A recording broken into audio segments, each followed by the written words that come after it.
Welcome to Kev Talks, Real World Global Logistics. I'm Kevin Parkerson. And I'm Kevin Higgins. Together we bring you over 60 years in combined experience in global logistics. In each episode, we'll dive into the latest industry trends, share practical tips, celebrate wins, and share stories from the logistics front lines, all while helping businesses optimize their logistics operations.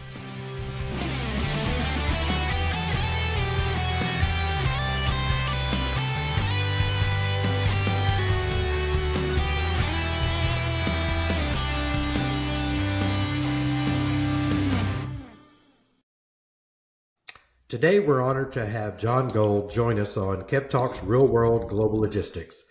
Jon is a recognized leader in the supply chain and customs policy space, bringing over 2 decades of experience to the table.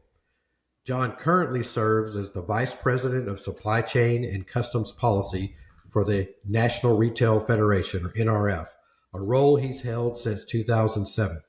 In this capacity, he represents the interest of retail industry before Congress and the administration, tackling critical issues like customs compliance, trade policy, and supply chain challenges. Prior to his time at the NRF, Jon held key positions with U.S. Customs and Border Protection, the Retail Industry Leaders Association, and the International Mass Retail Association, where he played an integral role in shaping policy on global supply chain security and trade facilitation. He also brings firsthand government experience from his time as a policy analyst for U.S. Customs and Border Protection, where he worked on the implementation of the Safe Port Act and other critical trade-related initiatives. Jon's deep understanding of trade policy, paired with his proactive approach to advocacy, has made him a respected voice on the economic impact of tariffs and other trade measures. We are thrilled to have him here today and discuss the current tariff environment, its effects on beneficial cargo owners, and what we can expect as we look forward to 2025. Jon, welcome to the podcast. Let me get him in here. There we go. Hey, welcome, Jon. Morning, guys. Thank you for that kind introduction.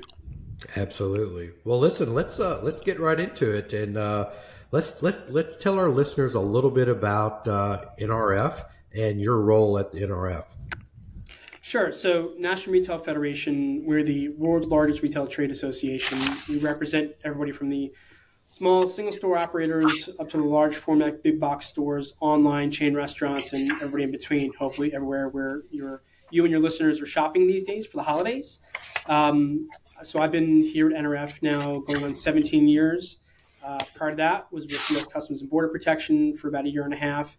And then prior to that was with the Retail Industry Leaders Association, International Mass Retail Association for about a decade, for 10 years. So always been in kind of the trade space, and then kind of paired that up with supply chain and transportation kind of post 9/11, when things kind of all merged together as we were looking at, what that all meant for impact on the global supply chain and, impact on retailers in general and everybody else. So it's been a fascinating ride over these past, almost 30 years now, I guess. Yeah. Jon, I think we met maybe late 90s, early 2000s, West Coast Waterfront Coalition. Oh, yeah. Yes. Heavily engaged in West Coast Waterfront Coalition. We stood that group up, again, back in the early 2000s. It was right around early the time 2000s, of the, right before the labor negotiations on the West Coast in, was it 01 or 02 when we ended up with the 10-day lockout. Yeah. Oh, yeah. That was my entrance into international trade. I had just started in 2002.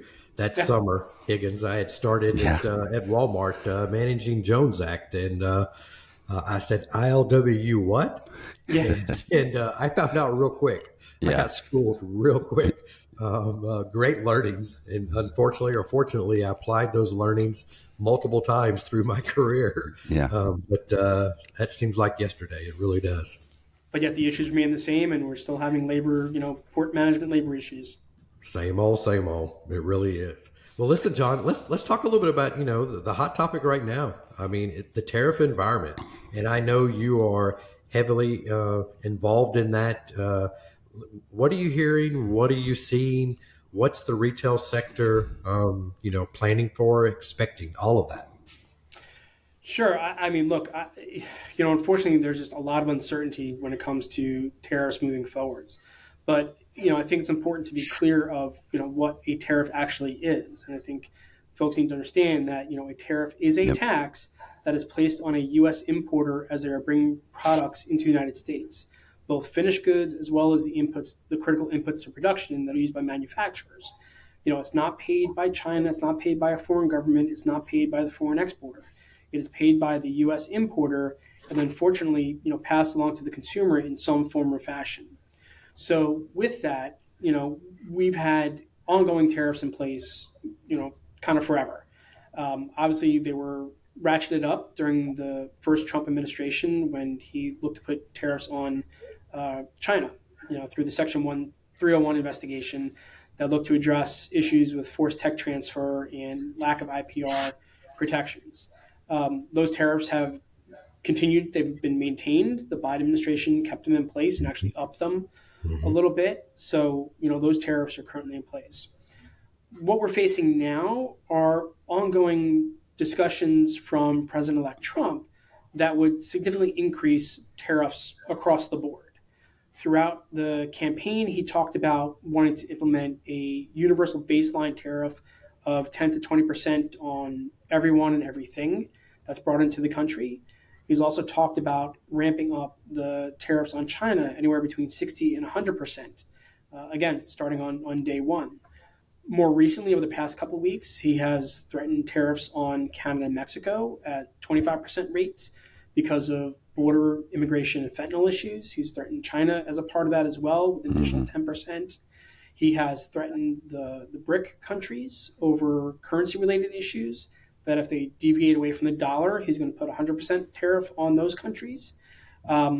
He has, threatened potential tariffs because of the Nippon Steel deal. So, as the president-elect has talked about, tariff seems to be one of his favorite words. He calls it one of the most beautiful words in the dictionary. That's right. But, I think what folks need to understand is that there are ramifications for using tariffs. I think tariffs are an important tool in the toolbox when we talk about trade policy, when used in a strategic and calculated way. But using them broad-based, as is being currently talked about now, especially hitting consumer goods, is really problematic, especially for the retail industry, for consumers, alike. This election was all about, high prices and affordability. Yep. And look, we want President Trump to have a successful term. We want him to bring down prices, beat back inflation. We just think using tariffs as a tool is going to have the opposite effect. And we can get into the reasons why he's talking about tariffs in a few minutes. There are a variety of reasons that they're talking about. But, again, it's one tool in the toolbox, and we've got to look at other options to achieve some of the successes that President Trump is looking for. Yeah, that's a great summary, but I got to tell you, the Ferris Bueller summary is just as good. So, Kevin, with that, we actually used that summary when we ran an ad back in 2018. We updated the ad using Ben Stein to recreate the role. Yes. Yeah. So, that ad is still appropriate today, talking about tariffs are going to increase prices. So, yeah. It resonates. I like it. Yep. It's my world. Yeah, I can associate with that. But I think one of the things you said, John, is important for the listeners, and we've kind of talked about it before, is that, these tariffs are, they're taxes, they're duties, right? But they are charged to the importer of the country. So whoever's importing into the United States, they don't get charged back to the country. So it is a cost that will get passed on to the ultimate purchaser of those goods. Absolutely. And I think the other thing that we need to consider as well as we're talking about these tariffs is the potential retaliation from our trading partners. Yep. And they've already talked about that. Yep. China has talked about retaliating. Canada and Mexico both talked about retaliating. The EU has talked about retaliating. And we've seen what happens with that retaliation. It's going to hit our farmers first. Yep. Those are the ones who are going to be hit the hardest, manufacturers. As it did in 2018, right? Exactly. It's absolutely soybeans. Right. The soybean folks have lost markets as a result. Yep. Which had a cascading effect to the trucking industry, right? Absolutely. Look, they got a bit of a payout and got reimbursed for some of the losses, but you can only do that so much. I think they would rather have market access than a payout. Mm-hmm. Yeah. Yeah. So, John, what are you hearing? What can you tell us, in regards to, BCOs, the retail sector, in regards to the pull forward initiative, and what you're hearing and seeing, today? Yeah, so I think, retailers across the board are trying to figure out how best to mitigate the potential impacts of tariffs. Again, there's a lot of uncertainty knowing when the tariffs are going to take effect, how much they're going to be, how widely they're going to be applied. So I think many retailers now are trying to take a look within their supply chain and get an understanding and kind of game out what kind of the best and worst case scenarios will be. Mm-hmm. But I think retailers as a whole are continuing to look at the diversification options for their supply chain. Obviously, supply chain diversification has always been talked about. Folks have constantly been looking about how do they better improve their supply chains. That certainly ratcheted up during, in 2018 when the China tariffs were first put in place.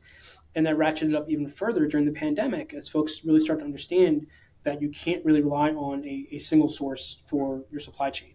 Mm-hmm. Because when disruptions happen, you're going to be in a world of trouble if you're only sourcing product from one country. So you got a lot of companies now that are looking at kind of the, China plus one or, China plus two, whatever, trying to figure out where to go. But we all know that that's complicated. It's not as easy for folks to shift their supply chain. It's not as if you can just go open up a phone book, point to somebody, say, hey, I want to go with them. Yeah. You've got to go and ensure that, the company is who they say they are. They meet all your different requirements for quality purposes. Do they have the capacity to make what you need them to make? Do they have the skilled workforce? Are the internal logistics there within the country? Mm-hmm. Do they have the ability to get product to the port? Do they have deep water ports for sailings? What's the rotation? It's not flipping a switch, right? No, you can't just flip a switch. All that stuff and more of what you're saying. Right. Yeah. And then you got to do the testing for products. Do they meet whatever requirements there are for the U.S. government purposes? Children's products. Do they meet all the different children's products requirements? So it takes months, if not years, to make that shift. And I think what folks need to understand is that, there is no new China. Nobody has the capacity that China currently has. So companies are trying to do their best. But we can't just solely rely on tariffs as a means to get companies to move out of China. We've got to look at other incentives and other benefits that help companies to make that move. We've got things like the Generalized System of Preferences program, which is a preference program for lesser developed countries that provides, tariff benefits, reduced tariffs. But that program has been expired for 4 years now. So instead of being the ability to help companies move out of China with these incentives, you've got things working against them. I know we've heard some companies that, had moved out things like travel goods, which just became GSP eligible back in 2016. And you saw a significant shift away from China to other countries to do travel goods, backpacks and things like that. Once GSP expired, companies went back into China and were willing to pay the 301 tariffs because of the predictability they had with that. And they're maintaining that today. So imagine what can happen if we get some of these preference programs back online, if we actually negotiate real free trade agreements that address some of the market access issues, but also provide tariff incentives to get companies to move elsewhere. So with all that being said, companies are looking at options. You do have a little bit of front loading that's going on, but that's not just because of the tariffs. It's also because we've got a potential, strike happening at the East Coast and Gulf Coast ports in mid-January. So I think retailers and others are trying to get ahead of that. But there's only so much you can front load. Whether it's seasonal products, you got, warehousing costs you got to deal with.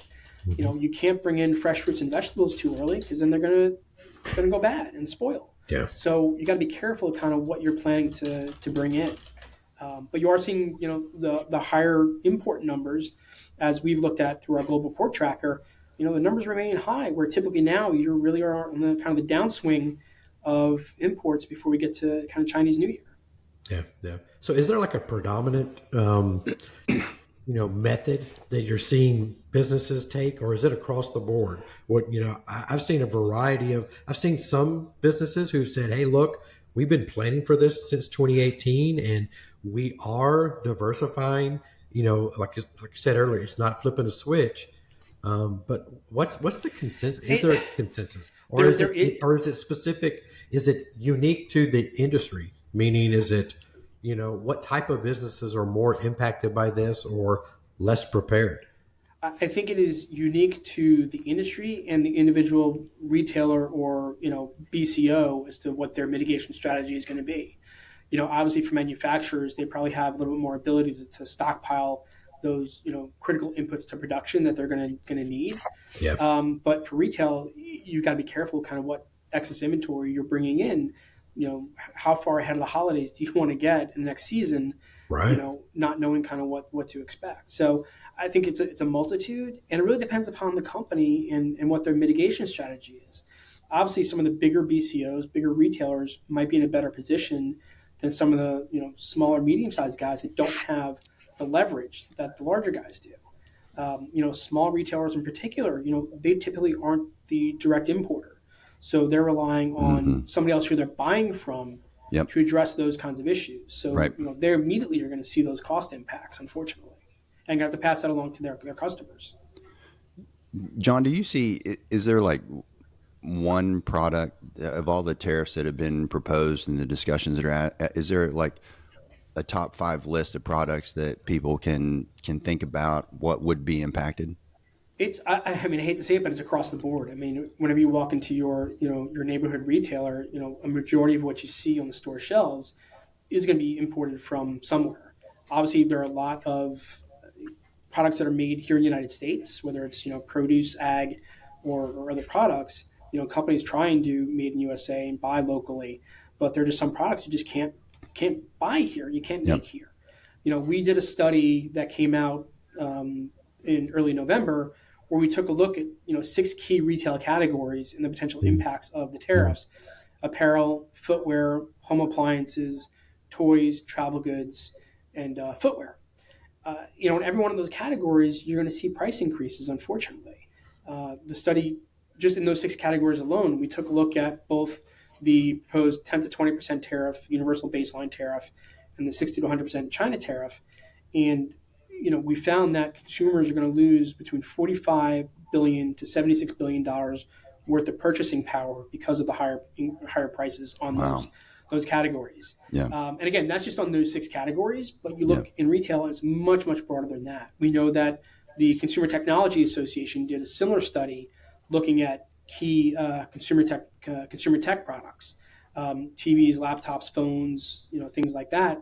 And they were, again, in a similar stretch of, impacts on the consumer.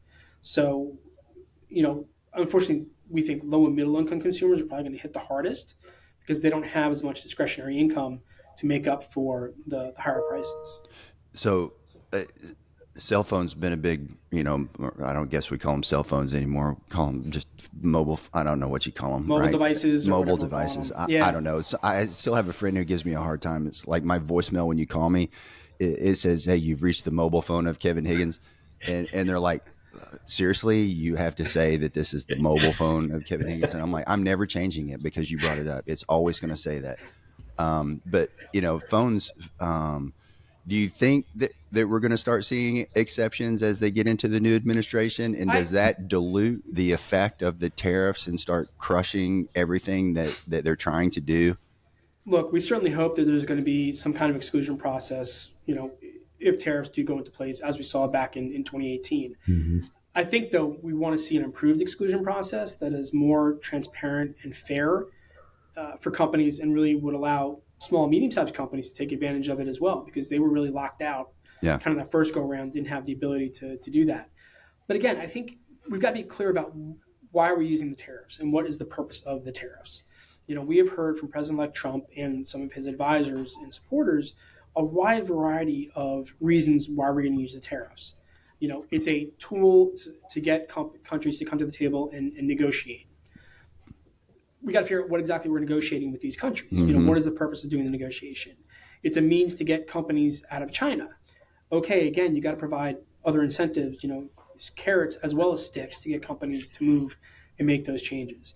It is a means to bring, more manufacturing back here to the United States. Mm-hmm. Maybe to a small degree. I mean, you saw a lot of, again, folks shifting out of China with the tariffs put in place in 2018. Some came back to the U.S. Most of it went elsewhere. Went to elsewhere in Southeast Asia. Went to Mexico. You've seen, reshoring, friendshoring, ally shoring, whatever we're calling it these days.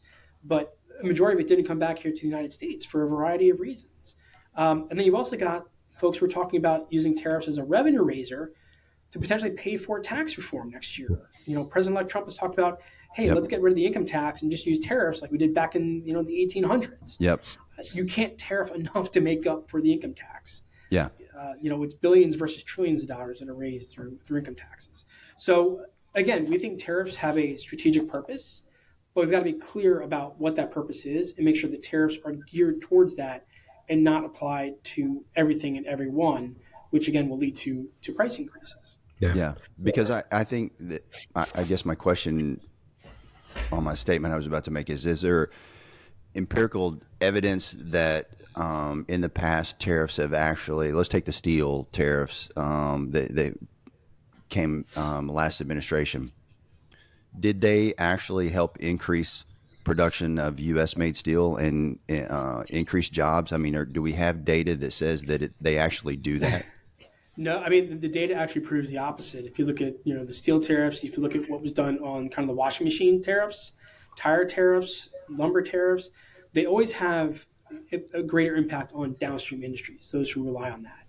And it costs more money to save some of these jobs than are there. So, again, I think we've got to find a right path to address some of the trade inequities that currently exist. We've got to find ways where it's not just the U.S. alone, a go-it-alone approach, which, again, hasn't worked. A lot of countries, our partners, the EU and others, have the same concerns when it comes to China's trade practices. Yeah. But yet we've got to figure out how do we engage all those other countries to go after China as well and work to address these issues. Whether to the WTO, which certainly has its own issues right now, but if we can all coalesce to try and address that, maybe we can get some changes that would actually work for everybody and improve competition among nations. Yeah. So, John, what do you feel is the sense that everybody, we're all talking about this, there's a lot of articles, a lot of information out there. What you're saying is it makes sense, to all of us looking at this, but what's the sense of everybody else of not necessarily of what's going to happen, but, the sense of urgency, or if there's things to do.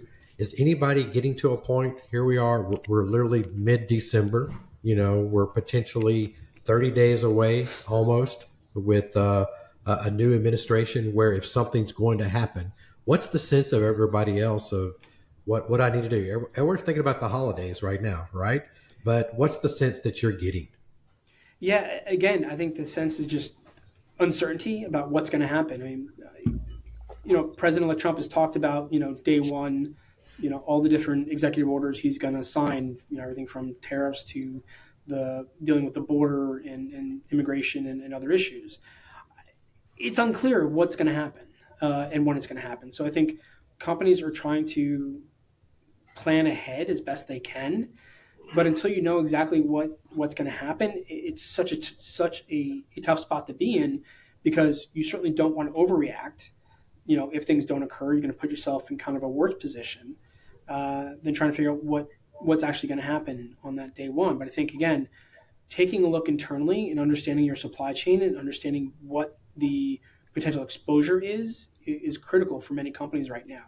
I know those that are the direct importers certainly are doing that and reevaluating their supply chains, but would certainly encourage other companies, especially those that are not the direct importers, to be talking with their vendors and suppliers and understand what their exposure is and what their plans are potentially for addressing some of these, these tariff issues. What can they be doing now to plan and prepare? If there's an exclusion process, will they be engaged in that process and be able to kind of push back and talk about, hey, here's why I'm importing from country X as opposed to making it here in the United States. It's not available. I can't get it in the commercial quantities I want. All those different issues. You've got to just really understand kind of what's at stake within your own supply chain to understand your exposure and then be able to explain that when things do take effect, be ready to explain that to customers as to why, if price increases occur, why they're happening. Yeah. So along those lines, what is it that the NRF is doing today, or what can the NRF do, for the current situation, but more importantly, help advocate for more balanced trade policies? Yeah, I think there are a couple of things. I think first and foremost, it's educating our members about the current situation and make sure they understand what's going on. And again, with all the uncertainty, we're trying to provide as much certainty as we can so they understand what the different authorities are that the president can use, how those would work, when we could see tariffs go into effect. But part of our mission here too is kind of the advocacy and education for our elected officials and for the press and for to the general public on what this all means. So making sure that we're sending our messaging into the next administration about here are some of the things we need to think about before we move forwards on tariffs, and the fact that we will see some price increases, but we want to see a successful administration, Trump administration. The tax cuts we saw back in during his first administration were a great thing for the retail sector. There were a lot of great benefits there. We want to see those continue, and that's going to be a big priority going into next year as some of those tax cuts are getting ready to expire. But we've got to be able to bolster that and talk about some of the other challenges and things that we need to help continue to support the goals of this administration. To keep prices down, keep affordability in place. Trying to avoid getting into further inflationary issues, but provide that success. So again, it's trying to educate our members, trying to understand from them what the issues are, what the impacts are going to be, so we can then relay some of those stories as we're talking to the legislators, as we're talking to the administration, talk about the challenges, but some of the opportunities we have as well to continue to support, whatever the next goals of the administration are. Again, let's look at ways to open trade. We're all for having negotiations with countries. If you want to get back to talking market access, we have opportunities for our farmers and manufacturers, to get products overseas, but also provide the opportunity for the inbound as well.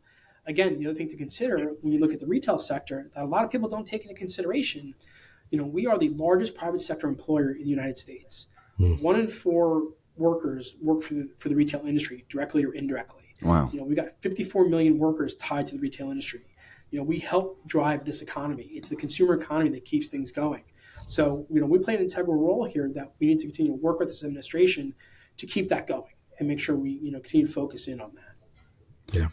So I have a couple questions, John. Are you guys being engaged by the incoming administration in discussions about tariffs, or do you know who they are talking to?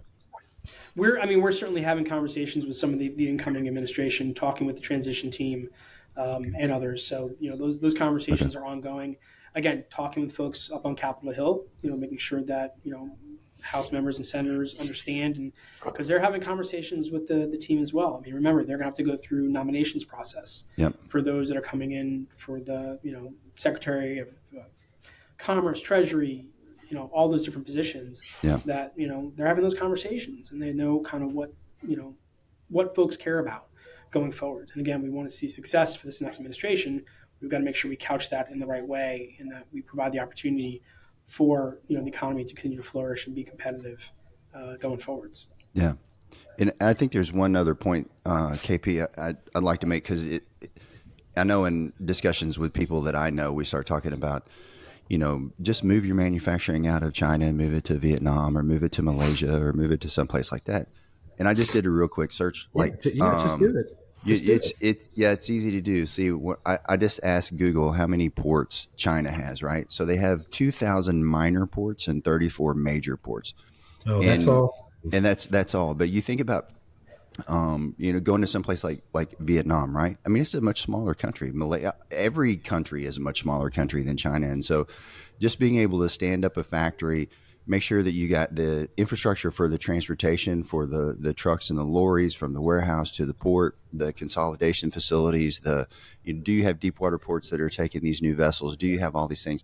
It is a very significant undertaking and years long, if not decades long. You look at all the infrastructure investment that China has made in all of these major ports. They have some incredible ports over there. And so, and I'm not advocating one way or the other. I'm just stating facts that, their infrastructure to get goods out of there into other countries is much greater than some of these other countries that have just not been developed. And you can't just stand up a factory and, drop a vessel in there and get it done. And that's why it hasn't been done. And that's why if it is going to be done, it's a multi-year process, which Yeah.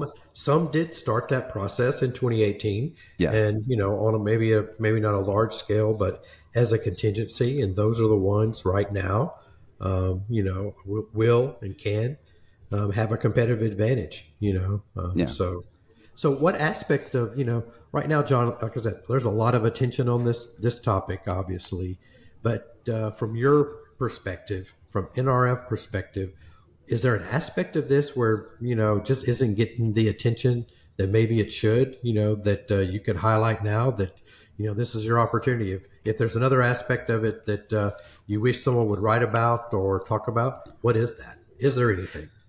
No, Or are we covering it all now? I I mean, look, I think there's a lot of discussion going on about this issue, and again, as I noted earlier, it's not just about the tariffs that will have an impact on importers. Again, it's finished goods as well as inputs to production. So even domestic manufacturers who rely on these inputs are going to be impacted by this. But again, we've got to look at the potential for retaliation and what that means for our farmers and manufacturers and those who are looking for those foreign markets, because that's an impact as well.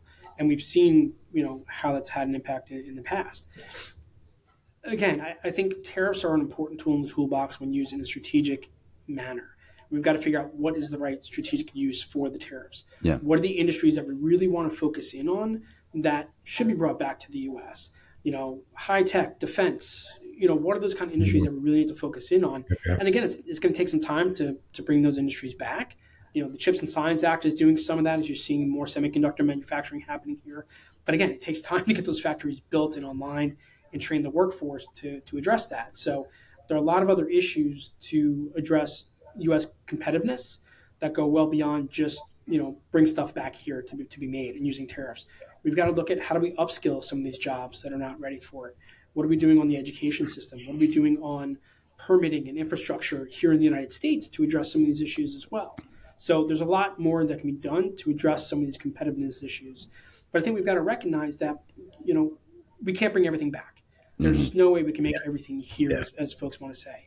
We are in a global economy, and we're going to continue to do that. But we've got to find the right path forwards.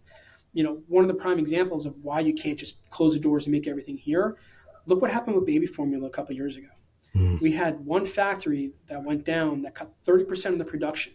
98% of baby formula for the U.S. is made in the U.S. Great example. One factory went down, 30% of the production was shut down. We had a crisis on our hands for months. Yep. How did we resolve that?